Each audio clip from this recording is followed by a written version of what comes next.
Hi everyone, welcome back to my channel. We've got an extra video for you this week in collaboration with the X tool. Some of you will know the X tool was sent to me and this is their M1 laser.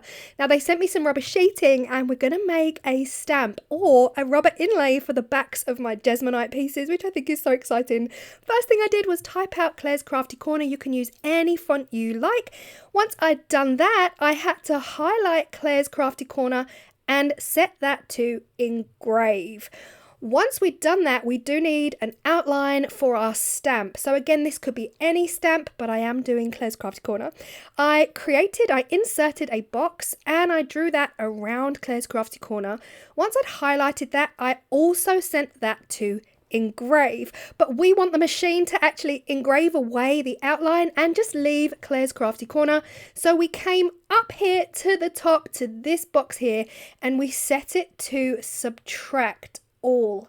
So that is actually going to carve away the blue and leave Claire's Crafty Corner as a protruding stamp. It genuinely could not get any easier, and I have to do a massive shout out to Crafting in the Rain.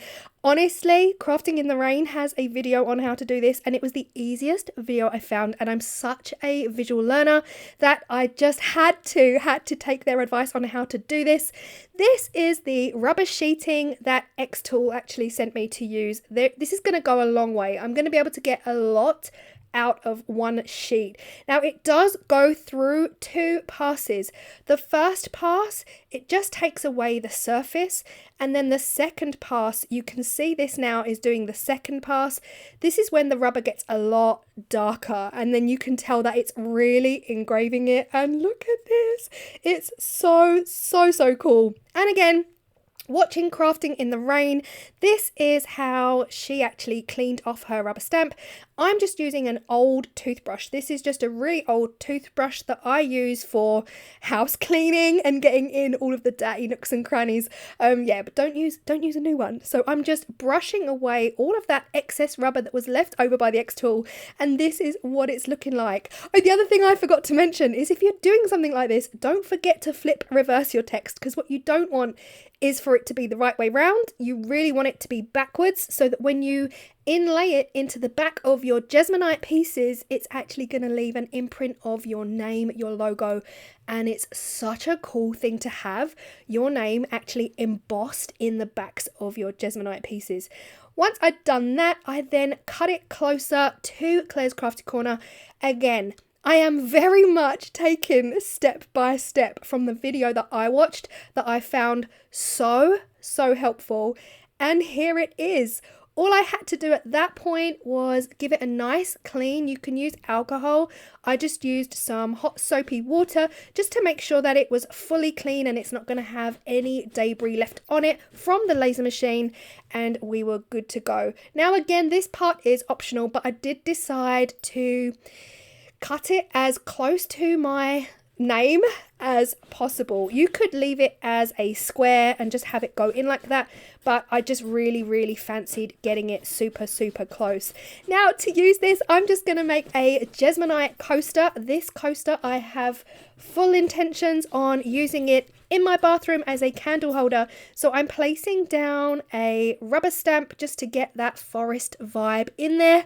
And once I've got that down, I'm going to use some dark green pigment in my Jesmonite and I'm going to pour that in. A little bit of a tippity tap, making sure that we do not dislodge that rubber stamp leaf that is inside. And then once I've done that, it is time to lay down the inlay that I've only just made on the X Tool M1. And this made me nervous. I didn't know whether to put it in gently or just slap it in there. I did just drop it in. I mean, it has worked. My coaster does say Claire's Crafty Corner, and this is absolutely perfect for me to be able to brand all of my Jesmonite work going forward. But I've definitely learned a couple of things here as well, and I will talk about that. I think I'm going to need definitely more than one of these, because one is just not enough, especially if I'm making like a 4 set of coasters or something like that. The stamp itself came out a dream, as it always does, and this is the most perfect forest vibe candle holder that I will use in my bathroom. Now, back to the rubber inlay. there were areas of the rubber inlay, because I just dumped it in, like I just dropped it in. I was so nervous. You can see here the A on crafty and the O on corner.